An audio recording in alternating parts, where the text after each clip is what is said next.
SR TV सत्यमेव व्रतम।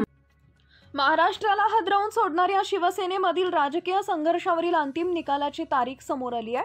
मागील 3.5 वर्षाहून अधिक काळापासून सुरू असलेल्या न्यायालयीन लढ्याला पूर्णविराम मिळण्याचा दिवस निश्चित झाला असून शिवसेना हे नाव आणि धनुष्यबाण हे चिन्ह कोणाचं या संदर्भातील खटल्यांचा अंतिम निकाल सर्वोच्च न्यायालयात कधी लागणार याची तारीख निश्चित झाली आहे। एकनाथ शिंदेंच्या नेतृत्वाखाली सरकारमधील 40 आमदारांनी बंड पुकारल्यानंतर महाविकास आघाडीचं सरकार कोसळलं। त्यानंतर भारतीय जनता पार्टीच्या मदतीनं सत्तेत आलेल्या सरकारनं उर्वरित कार्यकाळ पूर्ण करून आता पुन्हा देवेंद्र फडणवीसांच्या नेतृत्वाखालील युती सरकार सत्तेत आलं आहे। असं असतानाही पक्षावरील हक्कासंदर्भातील निकाल अद्याप लागलेला नाही।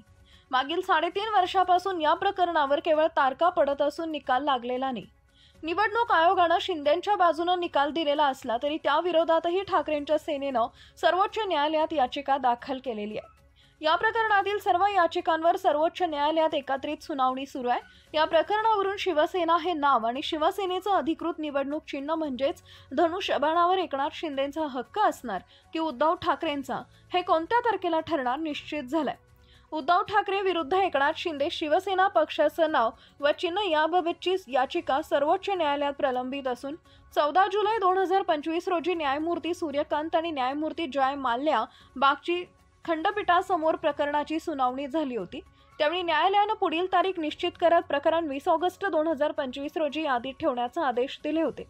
आता संगणक निर्मित यादीनुसार ही सुनावणी 8 ऑक्टोबर 2025 रोजी बुधवारी पुन्हा होणार आहे।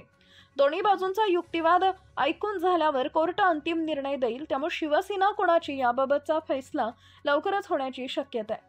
न्यायमूर्ती सूर्यकांत यांच्या खंडपीठासमोरच याचा फैसला होणार आहे। हे दुसऱ्या घटनापीठाचे सदस्य असल्यानं सुनावणी लांबणीवर गेली आहे। 19 ऑगस्ट ते 10 सप्टेंबर पर्यंत राष्ट्रपती आणि राज्यपाल वादावर घटनापीठाची सुनावणी होणार आहे। शिवसेनेची सुनावणी गेल्या 3 वर्षापासून रखडली आहे, त्यामुळे शिवसेनेची सुनावणी तातडीनं घेण्याची विनंती उद्धव ठाकरेंनी केली आहे। सरन्यायाधीश भूषण गवई यांना ही विनंती केली आहे। 3 वर्षापासून तारीख पे तारीख मिळते आहे, त्यामुळे सुनावणी होऊन न्याय देण्याची विनंती ठाकरेंनी केली आहे।